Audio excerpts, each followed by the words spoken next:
اعوذ باللہ من الشیطان الرجیم بسم اللہ الرحمن الرحیم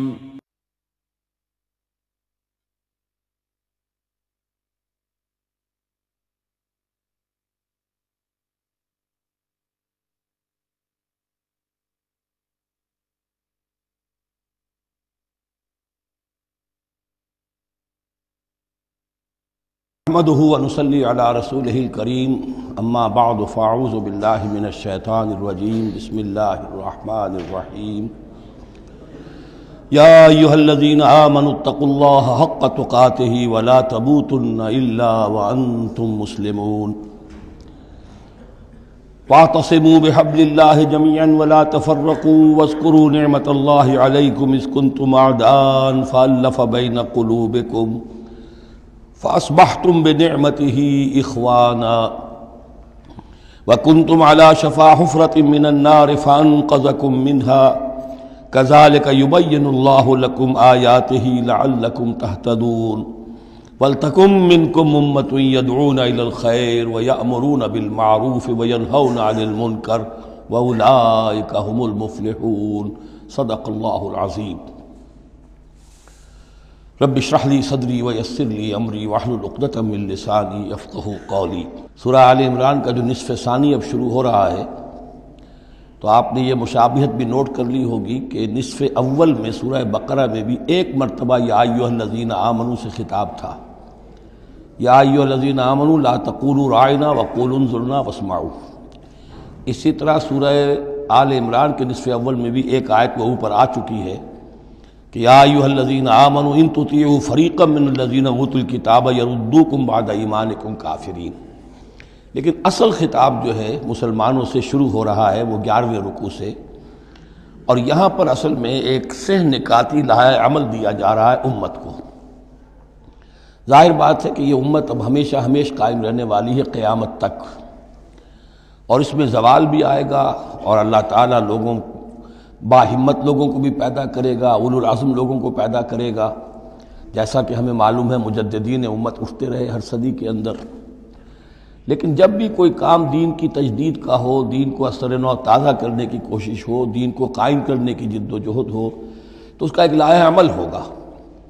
وہ لائحہ عمل ہے جو ان 3 آیات میں جو ابھی میں نے آپ کو پڑھ کر سنائی ہیں نہایت جامعیت کے ساتھ سامنے آیا ہے، اور یہ حسن اتفاق ہے کہ یہ 3 آیات ہیں، جیسے سورۃ العصر 3 آیات ہیں، ایسے یہ 3 آیات ہیں نہایت جامع۔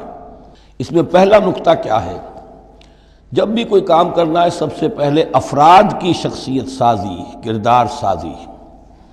یا ایھا الذین آمنوا اتقوا اللہ حق تقاتہ، اہل ایمان اللہ کا تقوی اختیار کرو جتنا کہ اس کے تقوی کا حق ہے۔ وَلَا تَمُوتُنَّ إِلَّا وَأَنْتُمْ مُسْلِمُونَ، اور دیکھنا ہرگز موت نہ آنے پائے مگر فرما برداری کی حالت میں۔ یہ سب سے گاڑھی آیت ہے قرآن مجید میں تقوی کی تلقین کے لیے۔ اللہ کا حق جتنا ہے اتنا تقوی۔ اس پر صحابہ گھبرا گئے کہ یا رسول اللہ، اللہ کا حق کون ادا کر سکتا ہے؟ پھر جب آیت اتری ہے سورہ تغابن کی کہ فاتقوا اللہ ما استطعتم، اپنی امکانی حد تک تقوی اختیار کرو، تب ان کی جان میں جان آئی۔ ساتھ ہی ہے کہ مت مرنا مگر حالت فرما برداری میں۔ کیا معنی ہے؟ کوئی پتہ نہیں کس لمحے موت آ جائے، کوئی لمحہ نافرمانی میں نہ گزرے، مبادا موت کا ہاتھ اسی وقت آ کر تمہیں دبوچ لے۔ اس طرح کی شخصیتیں اگر پہلے نہ بنی ہوں تو کوئی کام نہیں ہو سکتا۔ پہلے کردار سازی افراد کی۔ اب جب یہ کردار سازی ہو، دوسرا مرحلہ کیا ہے؟ وَاعْتَصِمُوا بِحَبْلِ اللَّهِ جَمِيعًا وَلَا تَفَرَّقُوا، ایک اجتماعیت اختیار کرو، اللہ کی رسی کو مضبوطی سے تھام لو، مل جل کر، اور تفرقے میں مت پڑو۔ یہاں چونکہ اس سے پہلے جو رکوع ختم ہوا ہے وَمَن يَعْتَصِم بِاللَّهِ، جو اللہ تعالیٰ سے چمٹ جائے، اللہ کی حفاظت میں آ جائے، فَقَدْ هُدِيَ إِلَىٰ صِرَاطٍ مُسْتَقِيم۔ اور سورہ حج کی آخری آیت میں بھی یہ لفظ آیا ہے فَأَقِیمُوا الصَّلَاةَ وَآتُوا الزَّکَاةَ وَاعْتَصِمُوا بِاللَّهِ۔ اب اللہ کی حفاظت میں کیسے آئے؟ اللہ سے کیسے چمٹے؟ اس کے لیے فرمایا وَاعْتَصِمُوا بِحَبْلِ اللَّهِ، اللہ کی رسی سے چمٹ جاؤ، اللہ کی رسی کو مضبوطی سے تھام لو۔ اور یہ اللہ کی رسی کون سی ہے؟ متعدد احادیث کے ذریعے سے واضح ہوتا ہے کہ یہ ہے قرآن۔ ایک طرف ہے انسان میں تقوی، ایک طرف اس میں علم آنا چاہیے، قرآن کا فہم پیدا ہونا چاہیے۔ قرآن کے نظریات کو سمجھنا چاہیے، قرآن کی حکمت کو سمجھنا چاہیے۔ انسانوں میں اجتماعیت جو ہے وہ جانوروں کے گلوں کی طرح نہیں ہو سکتی کہ بھیڑ بکریوں کا ایک بڑا ریوڑ ہے اور ایک چرواہا جو ہے وہ لکڑی لے کر ان کو سب کو ایک ڈسپلن میں لیے ہوئے ہے۔ انسانوں کو جمع کرنا ہے تو ان کے ذہن ایک بنانے ہوں گے، ان کی سوچ ایک بنانی ہوگی۔ یہ حیوان عاقل ہے، یہ باشعور لوگ ہیں، ان کی سوچ ایک ہو، نظریات ایک ہو، مقاصد ایک ہو، ہم آہنگی ہو، نقطہ نظر ایک ہو، تبھی تو یہ جمع ہوں گے۔ اس کے لیے وہ چیز چاہیے جو ان میں یکرنگی خیال، یکرنگی نظر، یکجہتی مقاصد کی ہم آہنگی پیدا کر دے، اور وہ قرآن ہے۔ حبل اللہ هو حبل اللہ المتین، حضرت علی سے روایت ہے۔ حضرت عبداللہ ابن مسعود سے ہے، حضور نے فرمایا القرآن حبل اللہ الممدود من السماء الی الارض، اللہ کی مضبوط رسی ہے جو آسمان اور زمین کے درمیان تنی ہوئی ہے۔ ایک اور حدیث میں فرمایا فاستبشروا فإن طرفه بأيديكم وطرفه بيد اللہ، خوشیاں مناؤ، یہ قرآن ایسی شے ہے کہ جس کا ایک سرا تمہارے ہاتھ میں، ایک سرا اللہ کے ہاتھ میں۔ تو تقرب الی اللہ کا ذریعہ بھی قرآن، اور آپس میں تمہیں جوڑ کر رکھنے کا ذریعہ بھی قرآن۔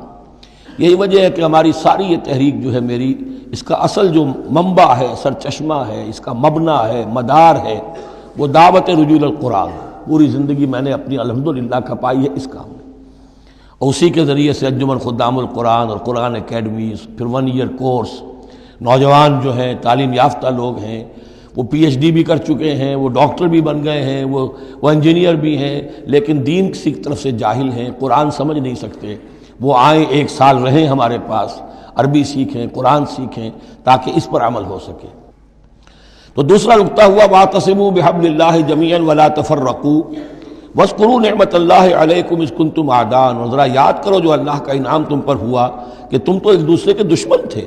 فالف بین قلوبکم، تو اللہ نے تمہارے دلوں کے اندر الفت پیدا کر دی۔ فاصبحتم بنعمتہ اخوانا، تم اللہ کے فضل و کرم سے بھائی بھائی بن گئے۔ یہ یہاں گویا کہ اولین مخاطب یہاں انصار ہیں۔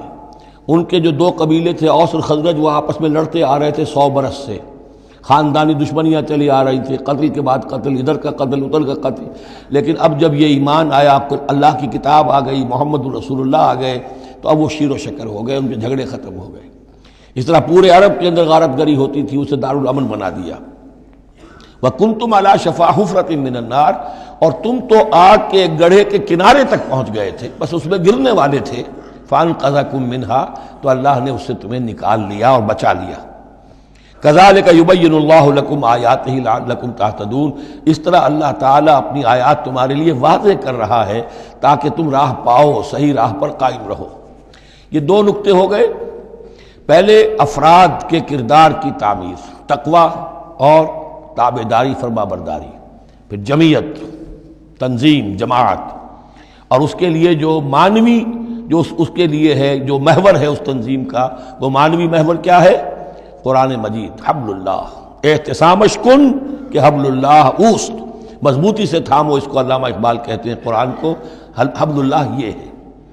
اب یہ جو حبل اللہ، اور جو اس کے لیے ظاہری شکل بنے گی، وہ بھی اس صورت میں ہم پڑھ چکے ہیں، من انصاری اللہ، کہ کوئی اللہ کا بندہ کھڑا ہو اور کہے کہ میں تو اس راستے پر چل رہا ہوں، اب کون ہے جو میرے ساتھ آتا ہے اور میرا مددگار بنتا ہے۔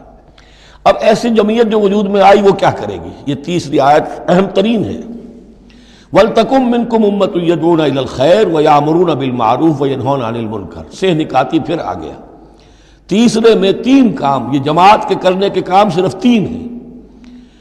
دعوت خیر، دعوت الی الخیر، اور سب سے بڑا خیر یہ قرآن ہے۔ یامرون بالمعروف، نیکی کا حکم دیتے رہیں، وینہون عن المنکر، اور بدی سے روکتے رہیں، واولئک هم المفلحون، اور یہی لوگ ہیں جو فلاح پانے والے ہیں۔ ولتکن منکم امۃ، تم میں سے ایک ایسی امت وجود میں آنی چاہیے، منکم ہے، گویا کہ ایک بڑی امت ہے امت مسلمہ، وہ تو اب 150 کروڑ ہیں یا 140 یا 130 کروڑ ہیں، سوئے ہوئے ہیں، اپنے منصب کو بھولے ہوئے ہیں، دین سے دور ہیں۔ تو اب اس امت کے اندر چھوٹی امت بنے، ایک جماعت بنے، وہ جماعت اپنے ذمے یہ کام لے لے، جاگو اور جگاؤ، جو ہمدرد کا ایک جو نعرہ ہے کہ اب جاگو اور جگاؤ، اللہ نے تمہیں جاگنے کی صلاحیت دے دی، اب اوروں کو جگاؤ، اور اس کے لیے طاقت فراہم کرو، ایک جماعت بناؤ۔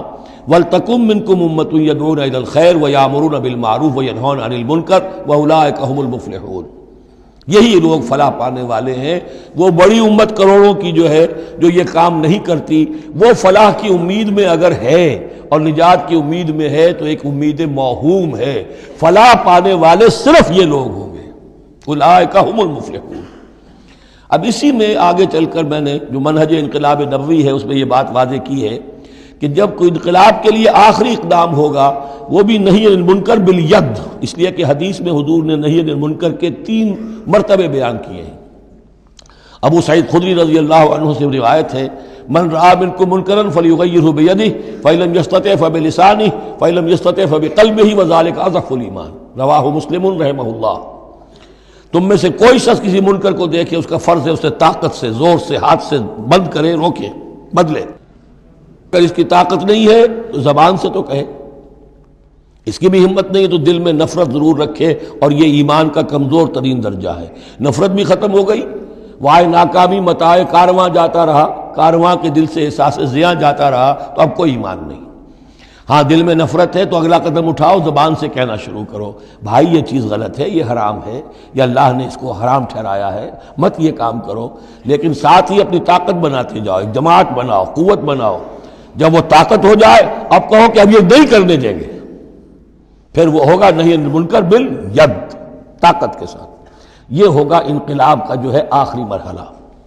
تو یہ 3 آیتوں کے اندر عظیم ہدایت ہے، پورا لایا عمل ہے، اسی میں منہج انقلاب نبوی کا جو آخری اقدامی عمل ہے وہ بھی پوشیدہ ہے۔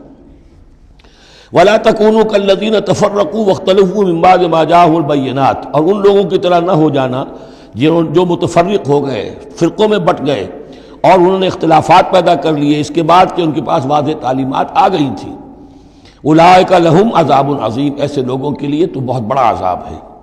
یوم تبیض وجوہ وتسود وجوہ، اب یہ آخرت کا ذکر ہے جس دن کے بعض چہرے جو ہیں بڑے روشن اور تابناک ہوں گے اور بعض چہرے جو ہیں وہ سیاہ ہوں گے۔ فاما الذین اسودت وجوہہم، تو جن لوگوں کے اس دن چہرے سیاہ ہوں گے یہ وہ کون ہوں گے؟ اکفرتم بعد ایمانکم، یہ وہی لوگ ہوں گے جو ایمان کے بعد کفر میں لوٹ گئے، ہدایت کے آنے کے بعد تفرقے میں پڑ گئے، زدم زدہ میں پڑ گئے، انہوں نے اس عبد اللہ کو چھوڑ دیا۔ اکفرتم بعد ایمانکم فذوقوا العذاب بما کنتم تکفرون، تو اب ذرا مزہ چکھو اس عذاب کا، اس کفر کی باعث جو تم کرتے رہے تھے۔ واما الذین ابیضت وجوہہم، اور وہ لوگ جن کے چہرے سفید ہوں گے، روشن ہوں گے، تابناک ہوں گے، ففی رحمت اللہ ہم فیہا خالدون، وہ اللہ کی رحمت میں ہوں گے اور اس میں ہمیشہ ہمیش رہیں گے۔ تلک آیات اللہ نتلوہا علیک بالحق، یہ اللہ کی آیات ہیں جو ہم آپ کو پڑھ کر سنا رہے ہیں حق کے ساتھ۔ وما اللہ یرید ظلما للعالمین، اور اللہ تعالیٰ تو جہان والوں کے لیے ظلم کا ارادہ نہیں رکھتا۔ لوگ اپنے اوپر ظلم کرتے ہیں، خود غلط راستے پر پڑتے ہیں اور اس کی پھر ان کو سزا دنیا اور آخرت میں بھگتنی پڑتی ہے۔ وَلِلَّهِ مَا فِي السَّمَاوَاتِ وَمَا فِي الْأَرْضِ، جیسا کہ میں نے عرض کیا اکثر اہم بحثوں کے بعد پھر یہ آیت آتی ہے اس طرح کی کہ گویا کہ یہ ایک کنکلوڈنگ ریمارک، اللہ ہی کے لیے ہے جو کچھ آسمانوں اور زمین میں ہے، وَإِلَى اللَّهِ تُرْجَعُ الْأُمُورُ، اور بالآخر سارے معاملات اللہ ہی کی طرف لوٹا دیے جائیں گے۔ كُنْتُمْ خَيْرَ أُمَّةٍ أُخْرِجَتْ لِلنَّاسِ، تم وہ بہترین امت ہو جسے لوگوں کے لیے برپا کیا گیا ہے، یعنی یہ پوری امت مسلمہ اس لیے بنائی گئی تھی۔ یہ دوسری بات ہے امت مسلمہ بھول جائے، جب بھول جائے تو پھر جو بھی ان میں سے جاگے وہ دوسروں کو جگا کر اس امہ ودن امہ، اس امت کے اندر اندر جماعت، پارٹی ودن پارٹی، امہ ودن امہ بنائیں اور وہ کام کریں جو اوپر ہے۔ لیکن حقیقت میں تو اس امت مسلمہ کا ایز سچ مجموعی طور پر فرض منصبی یہی ہے۔ کنتم خیر امت، دیکھیے یہ اس آیت کو رکھیے اب سورہ بقرہ میں جو آیت تھی، وَكَذَلِكَ جَعَلْنَاكُمْ أُمَّةً وَسَطًا لِتَكُونُوا شُهَدَاءَ عَلَى النَّاسِ وَيَكُونَ الرَّسُولُ عَلَيْكُمْ شَهِيدًا، اسی کے ہم وزن یہ آیت ہے سورہ آل عمران کی، کنتم خیر امت اخرجت للناس، تم بہترین امت ہو جسے لوگوں کے لیے نکالا گیا ہے۔ دنیا کی اور قومیں اپنے لیے زندہ رہتی ہیں، اپنی ترقی، اپنی بہتری، اپنی بہبود، اپنی دنیا میں عزت، اپنے دائرے کو بڑھانا، لیکن مسلمان کو جینا ہے، ہم تو جیتے ہیں کہ دنیا میں تیرا نام رہے، کہیں ممکن ہے کہ ساقی نہ رہے، جام رہے، زیادہ سے زیادہ لوگوں کو ہدایت کی طرف بلانا، لوگوں کو جہنم کی آگ سے بچانے کی کوشش کرنا۔ تمہیں جینا ہے ان کے لیے، وہ جیتے ہیں اپنے لیے۔ کنتم خیر امت اخرجت للناس، تمہیں نکالا گیا ہے، برپا کیا گیا ہے لوگوں کے لیے، تامرون بالمعروف، تم حکم کرتے ہو نیکی کا، وتنہون عن المنکر، اور تم روکتے ہو بدی سے، وتؤمنون باللہ، اور تم ایمان رکھتے ہو اللہ پر۔ یہ کیفیت تھی پوری امت مسلمہ کی حضور کے وقت، اور وہ جو پہلے بتایا گیا ہے وہ اس وقت کے لیے ہے جب کہ امت سو گئی ہو، امت بھول گئی ہو اپنے مقصد وجود کو۔ ظاہر بات ہے جن کو ہوش آ جائے وہ لوگوں کو جگائیں اور ایک نئی جمعیت فراہم کریں۔ وَلَوْ آمَنَ أَهْلُ الْكِتَابِ لَكَانَ خَيْرًا لَهُمْ، اگر یہ اہل کتاب ایمان لے آتے تو یہ ان کے حق میں بہت بہتر تھا۔ مِنْهُمُ الْمُؤْمِنُونَ، ان میں ہے کچھ لوگ جو ایمان والے ہیں، یعنی ان میں سے مراد وہ بھی ہو سکتے ہیں جو اس وقت تک یہودیوں میں سے یا نصرانیوں میں سے ایمان لا چکے تھے، اور یہ بھی ہو سکتا ہے جن کے اندر پوٹینشلی ایمان تھا اور کچھ عرصے کے بعد کہا جا رہا کہ وہ ایمان لے آئیں گے۔ وَأَكْثَرُهُمُ الْفَاسِقُونَ، لیکن ان کی اکثریت جو ہے اب وہ فاسقوں اور نافرمانوں پر مشتمل ہے۔ وہی معاملہ جو امت مسلمہ کا آج ہو چکا، اکثریت کا حال کیا ہے وہ دیکھ لیجیے آپ۔ لَن يَضُرُّوكُمْ إِلَّا أَذًى، اے مسلمانوں یہ تمہیں نقصان نہیں پہنچا سکیں گے مگر کچھ تھوڑی سی کوفت، بہرحال تمہارے لیے کوفت کا سبب تو بنتے رہیں گے، لیکن یہ تمہیں کوئی ضرر بالفعل پہنچا نہیں سکیں گے۔ وَإِن يُقَاتِلُوكُمْ يُوَلُّوكُمُ الْأَدْبَارَ، اور اگر یہ کہیں تم سے جنگ کریں گے تو پیٹھ دکھا دیں گے، ان میں جرأت نہیں ہے، ان بزدل ہیں، یہ تمہارا مقابلہ نہیں کر سکیں گے۔ ثُمَّ لَا يُنصَرُونَ، پھر ان کی مدد نہیں کی جائے گی۔ ضُرِبَتْ عَلَيْهِمُ الذِّلَّةُ، اب وہ آیت آ گئی سورہ بقرہ کے وہ جو 7ویں رکوع کے آخر میں آئی تھی، بس تھوڑا سا ترتیب کا فرق ہے۔ ضُرِبَتْ عَلَيْهِمُ الذِّلَّةُ أَيْنَمَا ثُقِفُوا، ان کے اوپر ذلت تھوپ دی گئی ہے، مسلط کر دی گئی ہے جہاں بھی پائے جائیں، الا بحبل من اللہ وحبل من الناس، سوائے یہ کہ اللہ کا کوئی سہارا انہیں ہو، کسی وقت اللہ انہیں سہارا دے دے، یا ان کا سہارا بن جائیں لوگ، جیسے آج پوری عیسائی دنیا ان کا سہارا بنی ہوئی ہے۔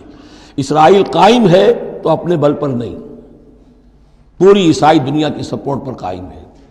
ابھی جو یہ جنگ ہوئی تھی خلیج کی جنگ، تو جو اس کا کمانڈر ان چیف تھا، اس کا وہ نام میرے ذہن سے اس وقت اتر رہا ہے، اس نے صاف کہہ دیا تھا، اس لیے کہ فوجی لوگوں کی زبان سے نکل جاتا ہے، جن کے منہ سے نکل جاتی ہے، جن کے منہ سے سچی بات مستی میں، فقیہ مصلحت بھی سے وہ رندے بادہ خار اچھا، انہوں نے صاف کہہ دیا تھا یہ پوری جنگ ہم نے اسرائیل کے تحفظ کے لیے لڑی ہے۔ کس قدر خون ریزی ہوئی ہے، صرف اسرائیل کا تحفظ پیش نظر تھا، تو یہ ساری سپورٹ ان کی ہے۔ ضربت علیہم الذلۃ اینما ثقفوا الا بحبل من اللہ وحبل من الناس وباؤوا بغضب من اللہ، اور یہ اللہ تعالیٰ کا غضب جو ہے اور غصہ انہوں نے حاصل کر لیا ہے۔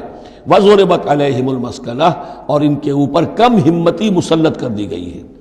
ذالک بانہم کانوا یکفرون بآیات اللہ، جو کہ تم وہی الفاظ آ رہے ہیں، اور اللہ تعالیٰ تو ظالم نہیں ہے۔ ان کا یہ حشر اس لیے ہوا ہے کہ یہ اللہ تعالیٰ کی آیات کا انکار کرتے رہے، وَيَقْتُلُونَ الْأَنْبِيَاءَ بِغَيْرِ حَقٍّ، اور انبیاء تک کو قتل کرتے رہے ناحق۔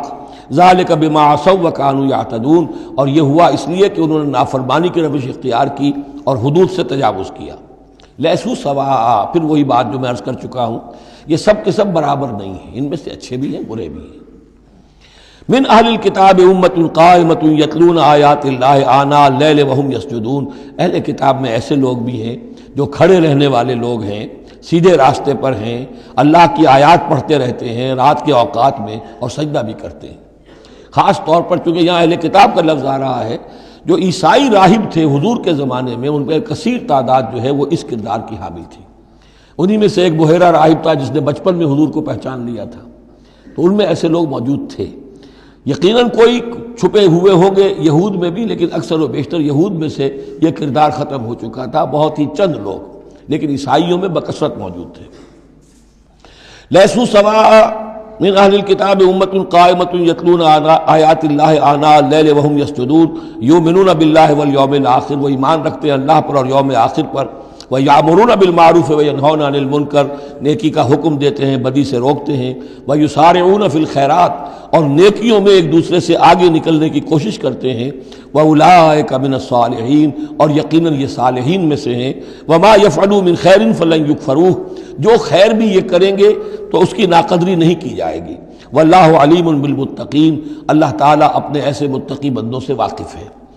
ان الذین کفروا لن تغنی عنہم اموالہم ولا اولادہم من اللہ شیئا، اس کے برعکس جو لوگ کفر پر اڑ جائیں گے ان کے کام نہیں آ سکیں گے، نہ ان کے اموال نہ ان کے اولاد، اللہ سے بچانے میں کچھ بھی۔ وَأُولَٰئِكَ أَصْحَابُ النَّارِ، وہ جہنمی ہیں، ہم فیہا خالدون، اسی میں رہیں گے۔ مثل ما ينفقون في هذه الحیات الدنیا كمثل ريح فيها سر اصابت حرث قوم ظلموا انفسهم فاهلكت۔ اب یہ جو جنگیں کر رہے تھے قریش مکہ، تو ظاہر بات ہے کہ وہ بھی انفاق کرتے تھے، فوج تیار کرنی ہے، اونٹ چاہیے، سواریاں چاہیے، ہتھیار چاہیے، تو خرچہ کرتے تھے نا۔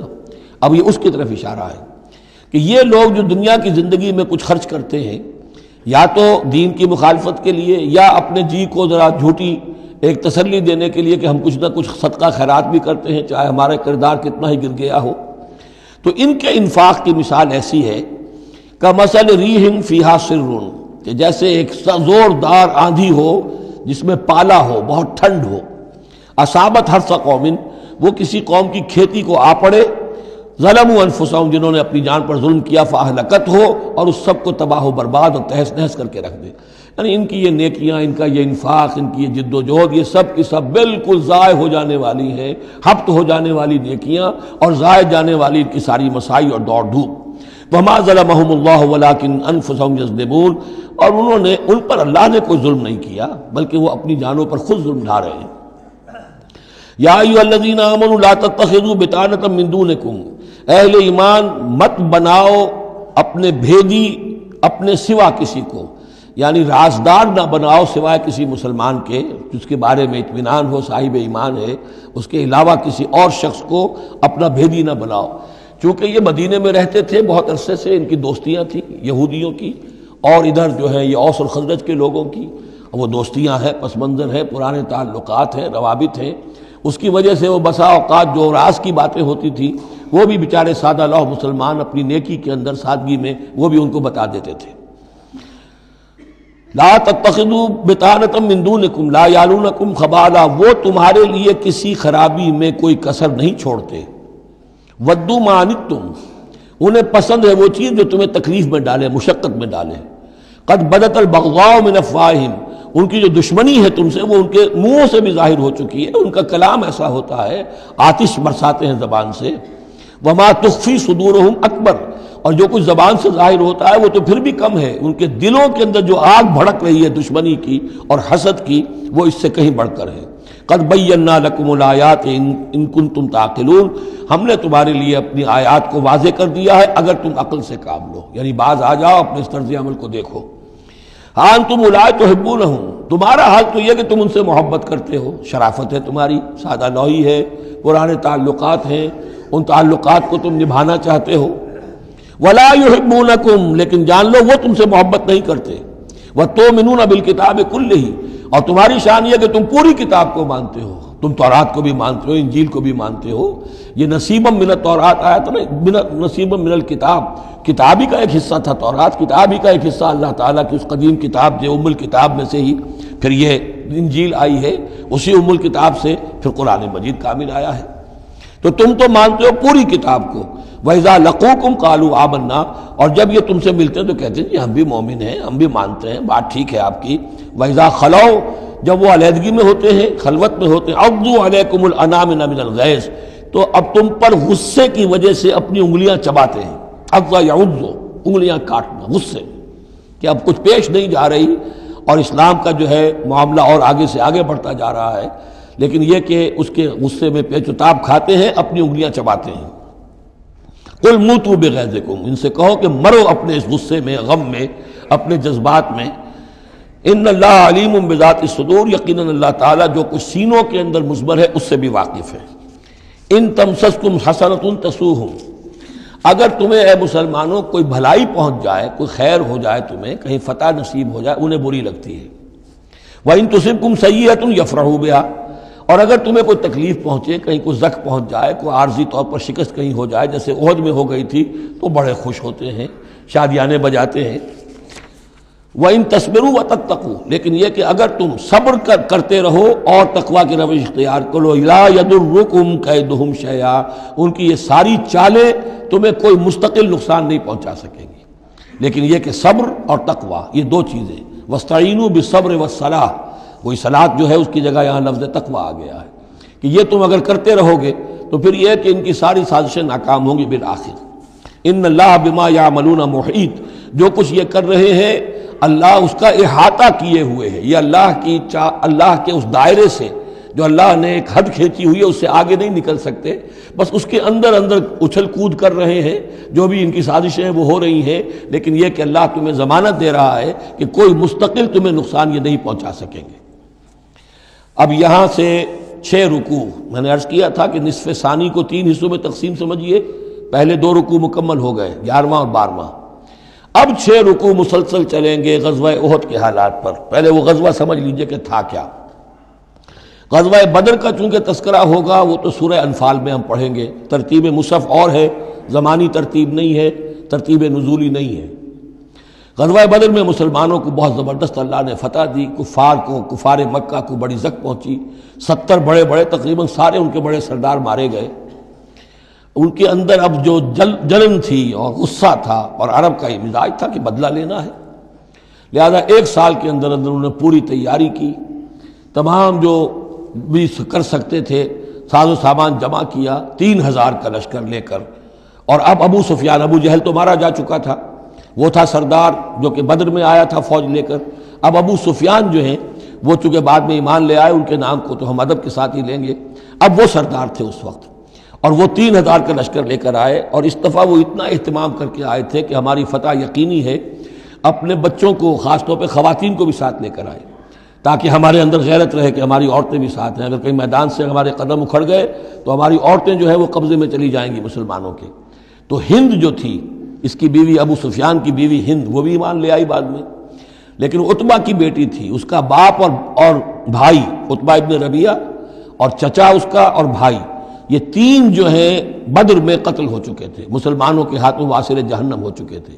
تو ہند کے سینے کے اندر بھی انتقام کی آگ تھی. باقی تو یہ کہ کوئی گھر بچا ہی نہیں تھا مکے کا جن کا کوئی نہ کوئی آدمی مارا نہ گیا، اور 70 آدمی مارے گئے تھے. اب یہ جب لوگ آئے ہیں تو ادھر حضور نے مشورہ کیا صحابہ سے کہ کیا کرنا چاہیے. لشکر آ گیا 3000 کا. کچھ لوگوں نے کہا کہ ٹھیک ہے، کھل کر مقابلہ کریں گے، ڈٹ کر مقابلہ کریں گے، چلیں گے میدان میں. حضور کا اپنا رجحان ادھر تھا کہ یہ صورتحال ایسی ہے کہ ہم اگر مدینے میں محصور رہ کر مقابلہ کریں تو بہتر ہے. لیکن جو لوگ بدر کے بعد ایمان لائے تھے، ایک تو ان کا جوش و خروش تھا، ان کا ہمیں تو شہادت چاہیے، ہمیں آخر اس موت سے کیا ڈر ہے، شہادت ہے مطلوب و مقصود مومن، نہ مال غنیمت نہ کشور کشائی. تو حضور نے ان کا لحاظ کرتے ہوئے آپ نے فیصلہ کر دیا ٹھیک ہے ہم میدان میں جائیں گے، کھل کر مقابلہ کریں گے. اس پر جب وہ مقابلے میں پہنچ گئے ہیں، آپ لے کر گئے تھے 1000 آدمی باہر. جب آمنا سامنا ہوا ہے تو وہاں عبداللہ ابن ابی یہ کہہ کر اپنے 300 آدمیوں کو لے کے واپس آ گیا. اتفاقاً اس کی رائے بھی یہ تھی کہ کھلے میدان میں جنگ مت کرو، بلکہ یہ کہ محصور ہو کر. جو حضور کی رائے تھی وہی اس کی بھی تھی اس وقت. لیکن اس وقت وہ یہ کہہ کر کہ جب ہماری بات نہیں مانی جاتی تو ہم خام خواہ کیوں اپنی جانیں جو ہے جوکھوں میں ڈالیں. وہ 300 آدمی لے گیا تو رہ گئے صرف 700. ان 700 میں سے بھی 2 گھرانے ایسے تھے، بنو حارثہ بنو سلمہ، ان کے قدم بھی تھوڑی دیر کے لیے ڈگمگائے. لیکن پھر ان کو اللہ تعالیٰ نے حوصلہ دیا اور وہ جم گئے. وہ 300 چلے گئے. اس کے بعد اللہ نے وعدہ کیا ہوا تھا مدد کا، جنگ ہوئی، مدد آئی اور اللہ نے فتح دے دی. لیکن وہ ایک درہ تھا مسلمانوں کی پشت پر پہاڑ میں. حضور کو اندیشہ تھا کہ ایسا نہ ہو کہ وہاں سے ہم پر حملہ ہو جائے تو 2 طرف سے ہم چکی کے پاٹ کے درمیان، 2 پاٹوں کے درمیان آ جائیں. وہاں 50 تیر انداز آپ نے مقرر کر دیے تھے کہ یہاں سے مت ہلنا، چاہے تم یہ دیکھو کہ ہم سب مارے گئے اور ہمارے گوشت جو ہے وہ کوے اور چیلیں کھا رہے ہیں، تب بھی تم نے نہیں ہلنا یہاں سے. لیکن جب مسلمانوں کو فتح ہو گئی وہاں اختلاف ہو گیا کہ حضور نے جو فرمایا تھا وہ شکست کے سلسلے میں تھا. اب تو فتح ہو گئی ہے، چلو اب چل کے مال غنیمت جمع کرنے میں باقی تم لوگوں کا ساتھ دو. جو وہاں کے لوکل کمانڈر تھے وہ منع کرتے رہے کہ ہرگز مت ہلو، حضور کا حکم یاد رکھو. وہ تعویل کر چکے تھے حضرت حضور کے حکم کی. 35 چلے گئے، 15 رہ گئے. خالد ابن ولید اس وقت جو تھے، کیولری جو تھی، جو گھڑ سوار تھے ان کے جو ہے وہ کمانڈر خالد ابن ولید تھے، ایمان نہیں لائے تھے ابھی. ان کی عقابی نگاہ نے دیکھ لیا کہ وہ درہ خالی ہے، تو ادھر تو شکست ہو رہی ہے. وہ اپنا 100 گھوڑوں کا جتنا بھی گھوڑے تھے ان کا لے کر پورا کا پورا رسالہ، اور وہ پیچھے سے آ کر حملہ کیا اور وہ فتح شکست میں بدل گئی. 70 صحابہ شہید ہو گئے، حضور بھی زخمی ہو گئے، دندان مبارک شہید ہوئے. خون اتنا گیا کہ یہ بھی مشہور ہو گیا، کیونکہ بے ہوشی طاری ہو گئی تھی کہ حضور کا انتقال ہو گیا ہے. لیکن پھر یہ ہے کہ ہمت کر کے لوگوں جمع ہوئے، حضور نے لوگوں کو پکارا، پھر آپ نے یہ فیصلہ کیا کہ پہاڑ پر چڑھ کر اور وہاں پر اس وقت بچاؤ کر لیا جائے، تو تمام مسلمان پہاڑ پر چڑھ گئے۔ اب موقع یہ تھا ان کے لیے، ابو سفیان اور دوسری طرف جو یہ ان کے ساتھی جو کیولری کے سردار تھے خالد ابن ولید، ان میں اختلاف ہو گیا۔ خالد ابن ولید کا کہنا یہ تھا کہ ان کا پیچھا کرو اور ختم کر کے ہی چلو، یہاں سے پہاڑ پر چڑھو۔ ابو سفیان نے کہا نہیں، یہ بہت خطرے کی بات ہے، وہ اونچائی پر ہے، اوپر سے پتھر پھینکیں گے اور ہمارے گھوڑوں کا بھی نقصان ہوگا، ہمارا بھی ہوگا، اب ہم نے بدر کا بدلہ لے لیا ہے، اب ہم چلتے ہیں۔ وہ وہاں سے چلے گئے۔ بہرحال یہ ہے پورا سلسلہ کہ جس کے اب واقعات اس میں آئیں گے، تو ایک سکیچ میں نے آپ کے سامنے رکھ دیا ہے۔ وَإِذْ غَدَوْتَ مِنْ أَهْلِكَ تُبَوِّئُ الْمُؤْمِنِينَ مَقَاعِدَ لِلْقِتَالِ، اور یاد کریے اے نبی صلی اللہ علیہ وسلم، جب کہ آپ صبح کو اپنے گھر سے نکلے تھے، اپنے حضرت عائشہ صدیقہ کے حجرے سے آپ برآمد ہوئے تھے، تُبَوِّئُ الْمُؤْمِنِينَ، اور آپ لوگوں کو مقاعد للقتال، آپ لوگوں کو ان کے مورچوں میں بٹھا رہے تھے، یعنی آپ جب صف بندی کر رہے تھے وہاں اور مورچے معین کر رہے تھے۔ واللہ سمیع علیم، اللہ سب کچھ سننے والا اور جاننے والا ہے۔ اذ ہمت طائفتان منکم ان تفشلا، جبکہ دو گروہ تم میں سے ایسے تھے اے مسلمانوں کہ وہ کچھ کمزوری انہوں نے دکھائی، نامردی کا مظاہرہ کیا، ان کے پاؤں لڑکھڑائے۔ واللہ ولیہما، حالانکہ اللہ تعالیٰ ان کا پشت پناہ تھا۔ وعلی اللہ فلیتوکل المؤمنون، اور اللہ تعالیٰ پر ہی توکل کرنا چاہیے اہل ایمان کو۔ جیسا کہ میں نے عرض کیا، یہ بنو حارثہ بنو سلمہ انصار کے دو گھرانے تھے، عارضی سی ان کے اندر کمزوری آئی، بر بنائے تب بشری، لیکن پھر وہ جم گئے۔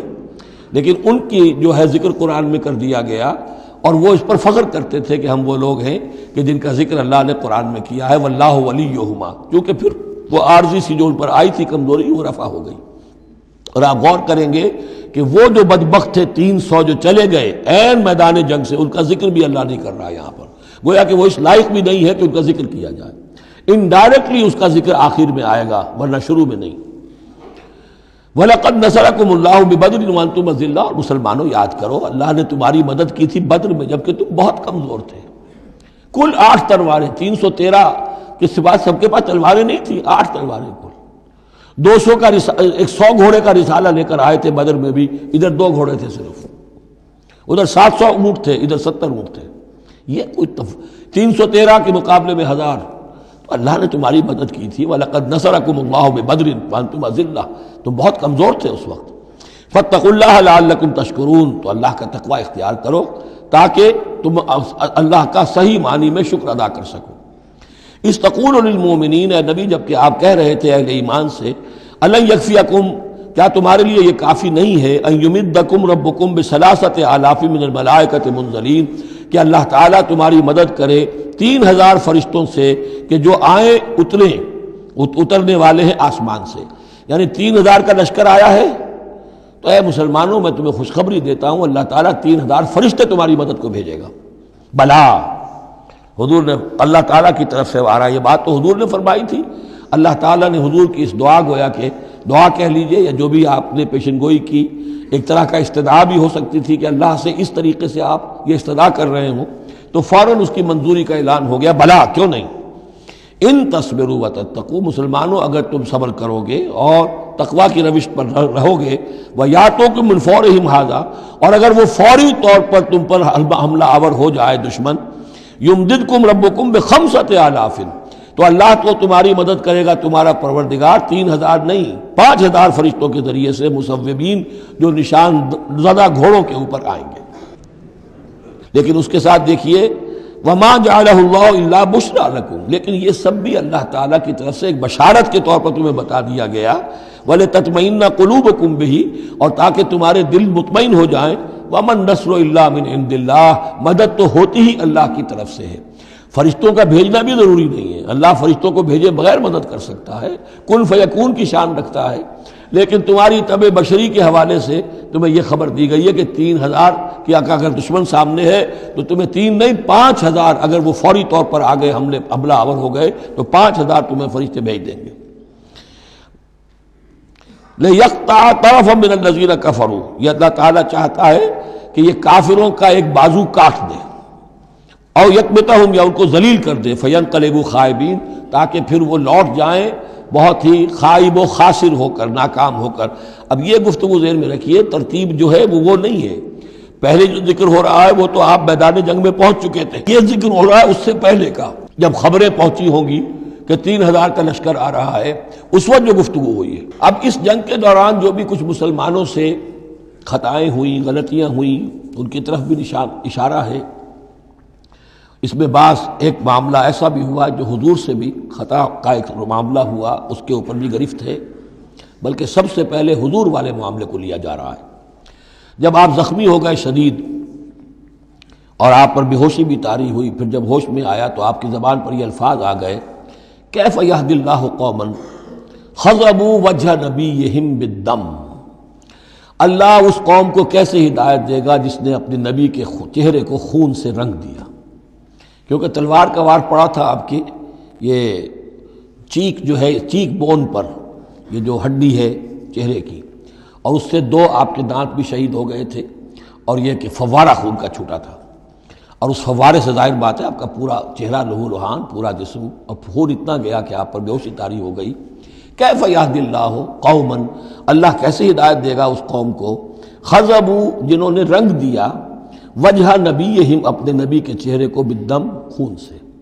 اس پر گرفت ہو رہی ہے، لیس لک من الامر شیء، اے نبی آپ کا کوئی اختیار نہیں ہے، آپ کا کام ہے دعوت دینا، تبلیغ کرنا، لوگوں کی ہدایت و ضلالت کا فیصلہ ہم کرتے ہیں، آپ نہیں کرتے۔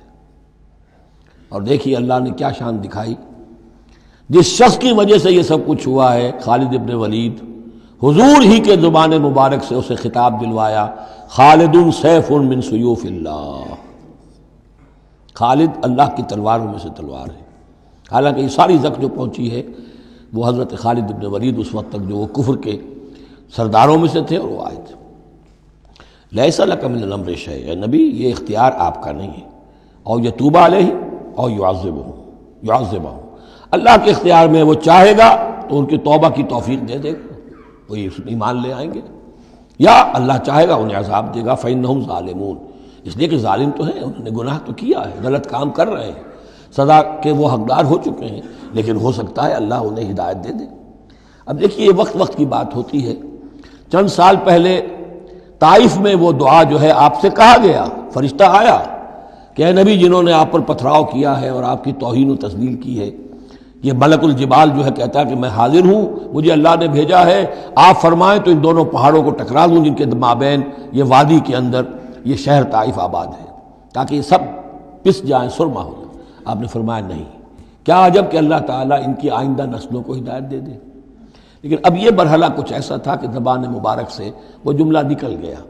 یہ بھی ہو سکتا ہے کچھ چونکہ بے ہوشی سے ایک دم اٹھے ہیں تو اس وقت شاید پوری طریقے سے آپ جو ہے اپنے پوری طرح اپنے حواس جو ہے ابھی بحال نہیں ہوئے تھے اور یہ الفاظ نکل گئے۔ لیکن اللہ تعالیٰ کا معاملہ یہ، الرب رب وَإِن تنزل والعبد عبد وَإِن ترقى، بندہ بندہ ہی رہتا ہے چاہے کتنا ہی بلند ہو جائے، اور رب رب ہی ہے چاہے کتنا ہی نزول فرما لے۔ اب تو وہ وقت ہے نا، رات کا پچھلا پہر شروع ہو رہا ہے نا، اللہ تعالیٰ سمائے دنیا تک نازل ہوں گے، اور شب معراج میں حضور 7ویں آسمان پر چلے گئے۔ اللہ اس پہلے آسمان پر آ کر بھی رب ہے، اور حضور اس 7ویں آسمان پر پہنچ کر بھی بندے ہیں۔ الرب رب وَإِن تنزل والعبد عبد وَإِن ترقى وَلِلَّهِ مَا فِي السَّمَاوَاتِ وَمَا فِي الْأَرْضِ، اللہ ہی کے لیے ہے جو کچھ کہ ہے آسمانوں اور زمین میں۔ یغفر لمن یشاء ویعذب من یشاء، وہ جس کو چاہتا ہے بخش دیتا ہے، جس کو چاہتا ہے عذاب دیتا ہے۔ واللہ غفور الرحیم، اللہ غفور الرحیم ہے۔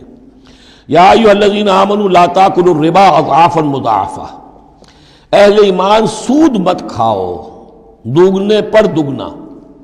یہ جو کمپاؤنڈ انٹرسٹ ہے، بڑھتا چڑھتا رہتا ہے، یہ اصل میں پہلی آیت جو ہے سود کی حرمت میں وہ یہ ہے۔ بلکہ نوٹ کیجئے، جیسا کہ میں نے نوٹ کرا دیا تھا کل آپ کو، سب سے پہلے ایک مکی صورت میں سورہ روم میں بات آ گئی تھی، ما آتیتم من ربا لیربو فی اموال الناس فلا یربو عند اللہ وما آتیتم من زکاۃ تریدون وجہ اللہ فاولئک هم المضعفون۔ تو انفاق فی سبیل اللہ اور سود کو ایک دوسرے کے مقابل رکھ کر جو بھی اس سود کے اندر جو قباحت اور شناعت تھی وہ واضح کر دی، جیسے کہ شراب اور جوئے کی جو خرابی تھی اس کو سورۃ البقرہ میں بیان کر دیا تھا۔ اب یہاں وہ دوسرا آ گیا معاملہ کہ یہ کم سے کم سود کی شرح جو بہت زیادہ، جسے یوجری کہتے ہیں آج کل، یہ سود کے جو ذاتی مسائل کے لیے لیتے ہیں، ہمارے ہاں بھی ایسے سود خور موجود ہیں، بہت ہائی ریٹ آف انٹرسٹ پر وہ دیتے ہیں لوگوں کو قرض اور ان کا خون چوس جاتے ہیں۔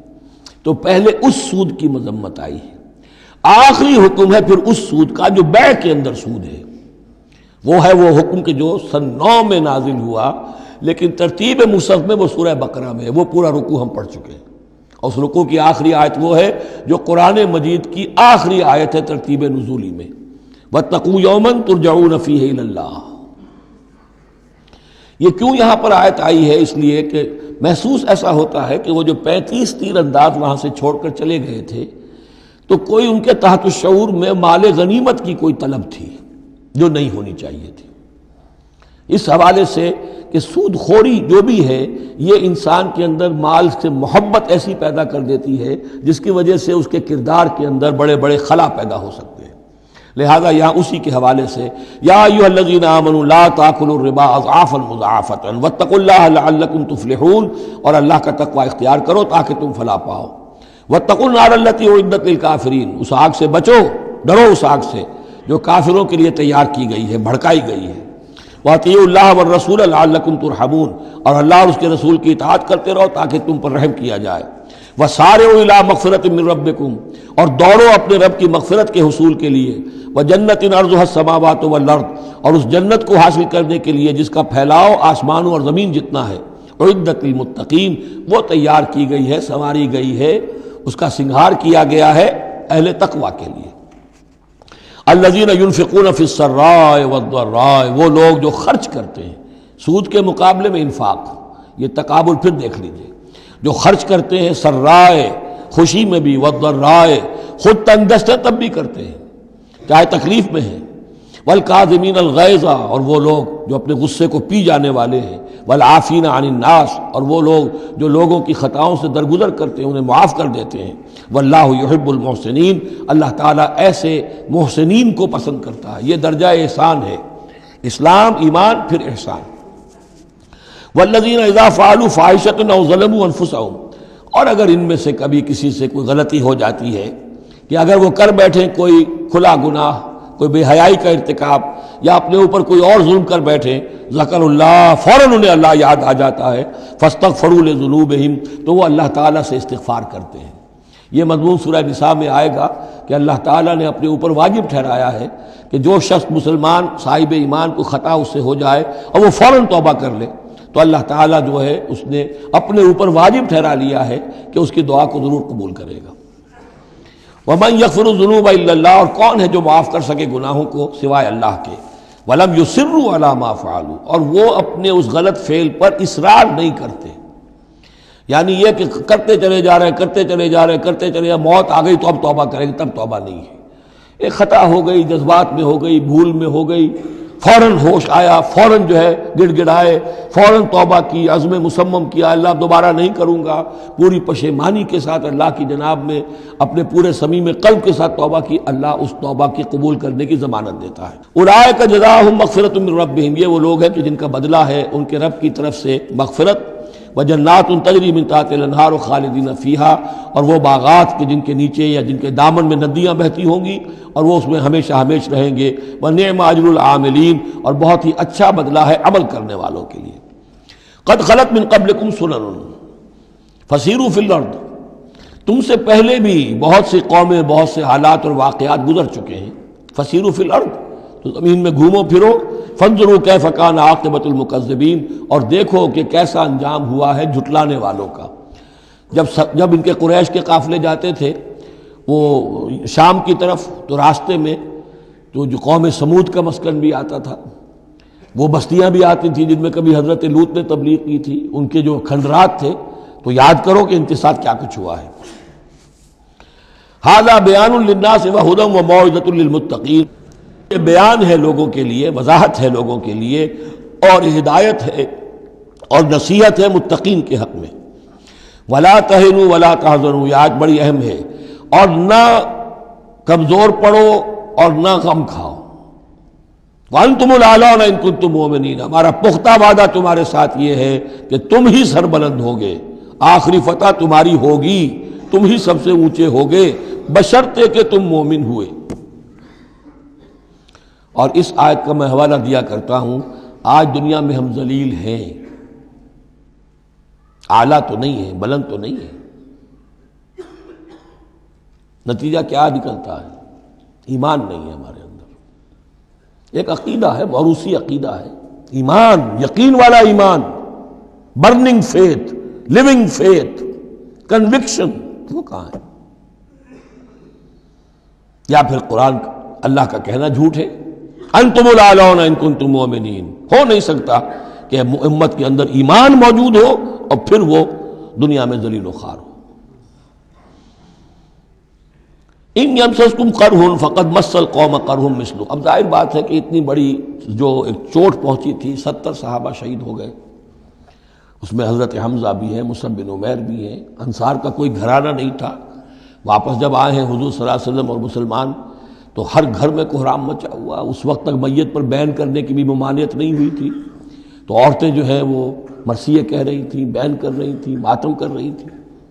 اس حال میں خود حضور صلی اللہ علیہ وسلم کی زبان مبارک سے الفاظ نکل گئے، اما حمزہ تو فلا بواکی لہ، ہائے حمزہ کے لیے تو کوئی رونے والی بھی نہیں، کیونکہ حمزہ کی کون یہاں خواتین ہیں رشتہ دار، حمزہ تو مہاجر تھے۔ انصار کے گھرانے میں جو خواتین ہیں وہ تو اپنے اپنے مردوں کی، اپنے اپنے شہیدوں کی، مقتولوں کی جو ہے وہ کر رہی ہیں، بیان کر رہی ہیں۔ اس پر پھر انصار نے جا کر اپنے گھروں سے خواتین کو حضرت صفیہ کے گھر بھیجا، حضرت حمزہ کی ہمشیرہ، کہ وہاں جا کر تعزیت کرو۔ تو بہرحال دکھ تو محمد کو بھی پہنچا ہے صلی اللہ علیہ وسلم، آخر یہ حساس دل تھا آپ کا، پتھر کا کوئی ٹکڑا تو نہیں تھا سینے کے اندر، جو بھی زخم پہنچی ہے۔ یہاں اللہ تعالیٰ اہل ایمان کی دلجوئی کے لیے کہہ رہا ہے کہ اتنے غمگین نہ ہو، اتنے ملول نہ ہو، اتنے دل گرفتہ نہ ہو۔ ان یمسسکم قرح، اگر تمہیں کوئی چرکا لگا ہے اب، فقد مس القوم قرح مثلہ، تو تمہارے دشمن کو اس جیسا ہی چرکا لگ چکا ہے کہ نہیں؟ 1 سال پہلے ان کے 70 مارے گئے تھے کہ نہیں؟ وَتِلْكَ الْأَيَّامُ نُدَاوِلُهَا بَيْنَ النَّاسِ، اور یہ تو دن ہیں جن کو ہم لوگوں میں الٹ پھیر کرتے رہتے ہیں، اونچ نیچ، ایک سی کیفیت ہم نہیں رکھتے۔ وَلِيَعْلَمَ اللَّهُ الَّذِينَ آمَنُوا، اور یہ اس لیے ہوتا ہے کہ اللہ دیکھ لے کہ کون حقیقتاً مومن ہے، اس لیے کہ امتحان نہ آئے، آزمائش نہ آئے، تکلیف نہ آئے، قربانی نہ دینی پڑے، کوئی زک نہ پہنچے تو سبھی مومن ہیں۔ پھر تو پتہ چلتا ہے کہ کون ثابت قدم رہا، کس نے اپنا سب کچھ لگا دیا، کس نے صبر کیا۔ تو اللہ تعالیٰ جاننا چاہتا ہے، دیکھنا چاہتا ہے۔ وَلِيَعْلَمَ اللَّهُ الَّذِينَ آمَنُوا وَيَتَّخِذَ مِنكُمْ شُهَدَاءَ، اللہ چاہتا ہے تم میں سے کچھ کو مقام شہادت عطا کرے، اپنی گواہی کے لیے قبول کر لے انہیں۔ وَاللَّهُ لَا يُحِبُّ الظَّالِمِينَ، اللہ ظالموں کو پسند نہیں کرتا۔ اگر تمہیں تکلیف پہنچی اس کا یہ مطلب نہیں ہے کہ اللہ تعالیٰ نے کفار کی مدد کی ہے، کفار کو پسند کیا، معاذ اللہ۔ وَلِيُمَحِّصَ اللَّهُ الَّذِينَ آمَنُوا وَيَمْحَقَ الْكَافِرِينَ، اور یہ اس لیے ہوا ہے کہ اللہ تعالیٰ اہل ایمان کو بالکل پاک کر دے۔ یعنی تمہارے ہاں اب خاص طور پر جو انصار مدینہ ہیں، جو ابھی ایمان لائے ہیں، ان میں کچھ کچے بھی ہیں، پکے بھی ہیں۔ اللہ چاہتا ہے کہ وہ پوری طریقے سے پک بھی جائیں، اور اگر کوئی کچا ہی رہنا ہے تو وہ کٹ بھی جائے، تاکہ جماعت کی بحثیت مجبوری جو ہے اس کی قوت کو ضعف نہ پہنچے۔ تو پاک کر لینا، تمحیص، بحث و تمحیص میں یہ لفظ ہم استعمال کرتے ہیں۔ بحث کہتے ہیں کھریدنے کو، جیسے جانور جو ہے، کوا جو ہے زمین کو کھریدے گا، پھر جو اسے نظر آئے گا کوئی دانہ ہے یا کوئی کنکر ہے تو علیحدہ کرے گا، اور دانے کو کھائے گا، کنکر کو چھوڑ دے گا۔ تو بحث ہے کھریدنا، اور تمحیص ہے جدا کر دینا۔ جو اس کے لیے ایٹیبل ہے، جس کو کھانے کا اس کے لیے ہے صحیح، اس کو لے لے گا۔ تو اللہ تعالیٰ بھی تمہارے اندر جو گڑمٹ ہو گئے ہیں، کچھ مومن صادق بھی ہیں، کچھ منافق بھی ہیں، کچھ پختہ ایمان والے بھی ہیں، کچھ کمزور ایمان والے بھی ہیں، تو یہ تمحیص کی ہے اللہ نے، دکھا دیا یہ 300 اور یہ عبداللہ ابن ابی یہ منافق ہیں۔ تمہیں نظر آ گیا نہیں؟ ورنہ کیسے نظر میں آتا؟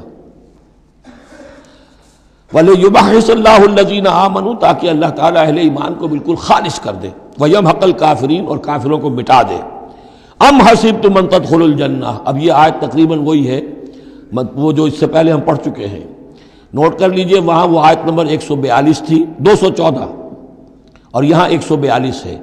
ڈیجٹس وہی ہیں، آگے پیچھے ان کی ترتیب بدلی ہوئی ہے، اور جمع کریں گے تو 7 کا ہندسہ بنے گا۔ آیت نمبر 214 تھی، ام حسبتم ان تدخلوا الجنہ ولما یاتکم مثل الذین خلوا من قبلکم مستهم الباساء والضراء وزلزلوا حتى يقول الرسول والذین آمنوا معه متى نصر اللہ الا ان نصر اللہ قریب۔ وہی ہے آیت اب یہ، ام حسبتم ان تدخلوا الجنہ، کیا تم نے سمجھا تھا کہ جنت میں داخل ہو جاؤ گے؟ وَلَمَّا يَعْلَمِ اللَّهُ الَّذِينَ جَاهَدُوا مِنكُمْ، ابھی تو اللہ نے دیکھا ہی نہیں ہے تم میں سے کون واقعتاً جہاد کرنے والے ہیں، ابھی تو امتحان ہے، ابھی اس کے امتحان اور بھی ہیں، ابھی تو تمہارے لیے بڑی سے بڑی منزلیں، کڑی سے کڑی منزلیں آنے والی ہیں۔ وَلَمَّا يَعْلَمِ اللَّهُ الَّذِينَ جَاهَدُوا مِنكُمْ وَيَعْلَمَ الصَّابِرِينَ، اور ابھی تو اللہ تعالیٰ نے دیکھا ہی نہیں ہے کہ کون ہے تمہارے اندر جو واقعتاً اللہ کی راہ میں صبر اور استقامت کا ثبوت دیتے ہیں۔ وَلَقَدْ كُنْتُمْ تَمَنَّوْنَ الْمَوْتَ مِنْ قَبْلِ أَنْ تَلْقَوْهُ، اور تمہارا حال یہ ہے کہ تم موت کی تمنا کرتے تھے اس سے پہلے کہ وہ ان سے ملاقات ہوئی۔ یہ وہ جو نئے لوگ ایمان لائے تھے اور نوجوان تھے، ان کا تھا ہمیں تو شہادت چاہیے اور ہم تو کھلے میدان میں جائیں گے، یہ اب ان کے اوپر تھوڑا سا تبصرہ ہو رہا ہے کہ اس وقت تو شہادت کا بڑا ذوق و شوق جو ہے اور جوش جہاد اور ذوق شہادت کا اظہار ہو رہا تھا، اب تم نے موت دیکھ لی ہے نا، تو یہ ہے موت، اتنی اچھی چیز نہیں ہے موت، اتنی آسانی سے انسان اسے قبول نہیں کرتا۔ وَلَقَدْ كُنْتُمْ تَمَنَّوْنَ الْمَوْتَ مِنْ قَبْلِ أَنْ تَلْقَوْهُ، تم تمنائیں کرتے تھے موت کی، شہادت کی، اس سے پہلے کہ اس سے ملاقات ہوتی۔ فَقَدْ رَأَيْتُمُوهُ وَأَنْتُمْ تَنْظُرُونَ، تو اب تم نے اسے دیکھ لیا ہے اپنی آنکھوں سے، نگاہوں سے موت نکلی۔ وَمَا مُحَمَّدٌ إِلَّا رَسُولٌ، اسی میں ایک دفعہ یہ بھی ہو گیا تھا کہ کچھ لوگوں نے یہ کہا کہ جب محمد کا انتقال ہو گیا تو اب کس لیے جنگ کرنی ہے؟ حضرت عمر بھی ہیں ان میں سے، جب خبر یہ اڑ گئی کہ حضور فوت ہو گئے، انہوں نے تلوار پھیر دی، بیٹھ گئے، اب کس کے لیے جنگ کرنی؟ تو اس میں کہا گیا کہ یہ تو تمہارا غلط رویہ ہے، گرفت ہو رہی ہے، ہر ایک کے اوپر گرفت ہوگی، پہلی گرفت محمد پر ہو گئی صلی اللہ علیہ وسلم، لیس لک من الامر شیء۔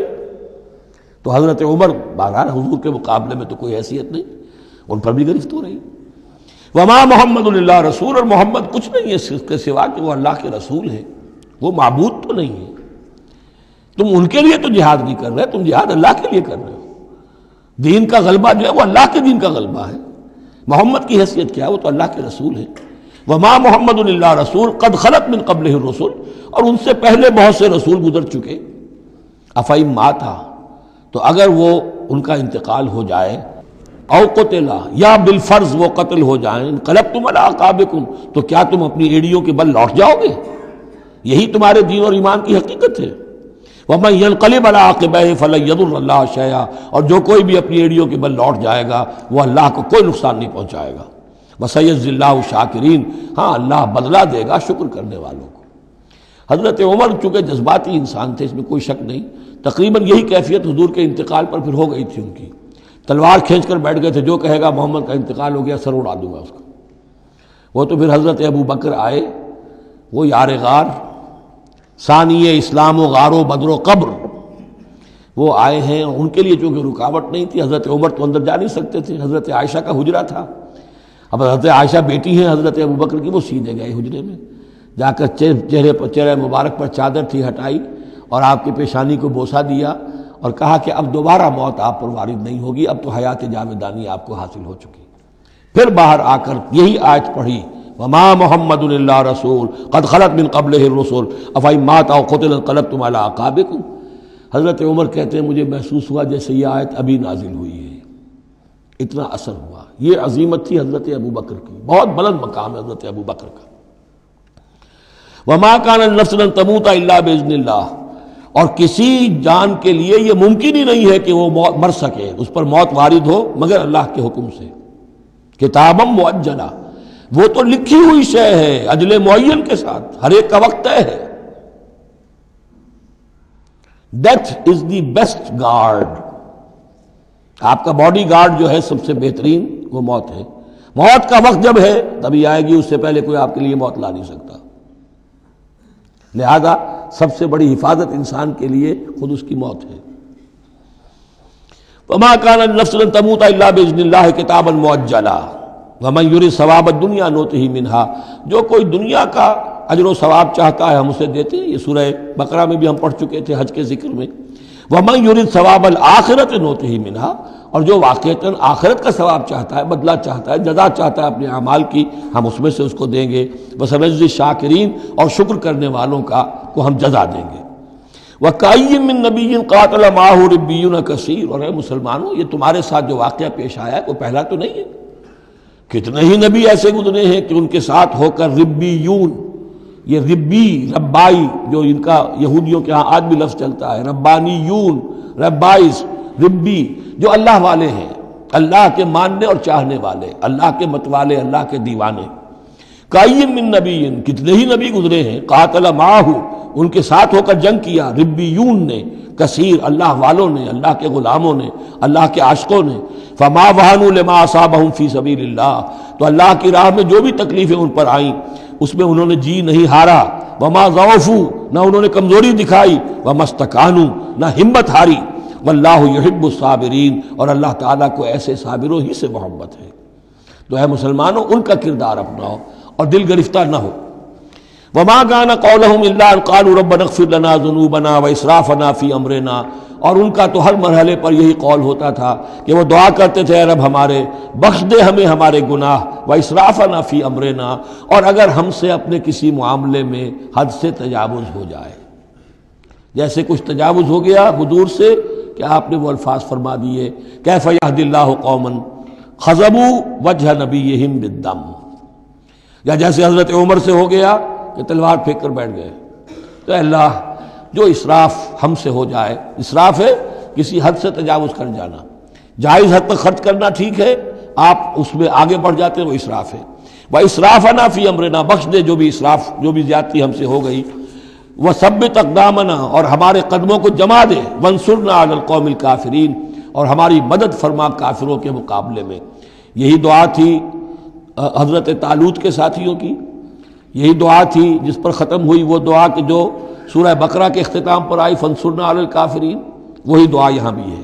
فآتاہم اللہ ثواب الدنیا وحسن ثواب الآخرہ, تو ان لوگوں کو اللہ تعالیٰ نے عطا فرمایا دنیا کا ثواب بھی, دنیا میں بھی سربلندی دی, فتوحات دی, وحسن ثواب الآخرہ, اور آخرت کے ثواب کا تو بہت ہی عمدہ حصہ ان کے لیے ہے. واللہ یحب المحسنین, اور اللہ تعالیٰ جو ہے ایسے محسنین کو پسند کرتا ہے. یا ایھا الذین آمنوا ان تطیعوا الذین کفروا یردوکم علی اعقابکم, اے اہل ایمان اگر تم ان لوگوں کا کہنا مانو گے جنہوں نے کفر کی روش اختیار کی ہے, وہ تمہیں تمہاری ایڑیوں کے بل واپس لے جائیں گے. فتنقلبوا خاسرین, اور پھر تم بالکل خسارے والے, تباہ اور برباد ہو جانے والے ہو جاؤ گے. بل اللہ مولاکم, تمہیں تو یہ سمجھنا چاہیے تمہارا مولا, مددگار, پشت پناہ, ساتھی, حمایتی اللہ ہے. وَهُوَ خَيْرُ النَّاصِرِينَ, اور وہی ہے کہ جو سب سے بڑھ کر مدد کرنے والا, سب سے اچھا مددگار ہے. سَنُلْقِي فِي قُلُوبِ الَّذِينَ كَفَرُوا الرُّعْبَ, ہم ان قریب کافروں کے دلوں میں رعب ڈال دیں گے. بِمَا أَشْرَكُوا بِاللَّهِ, اس سبب سے کہ انہوں نے شرک کیا اللہ کے ساتھ.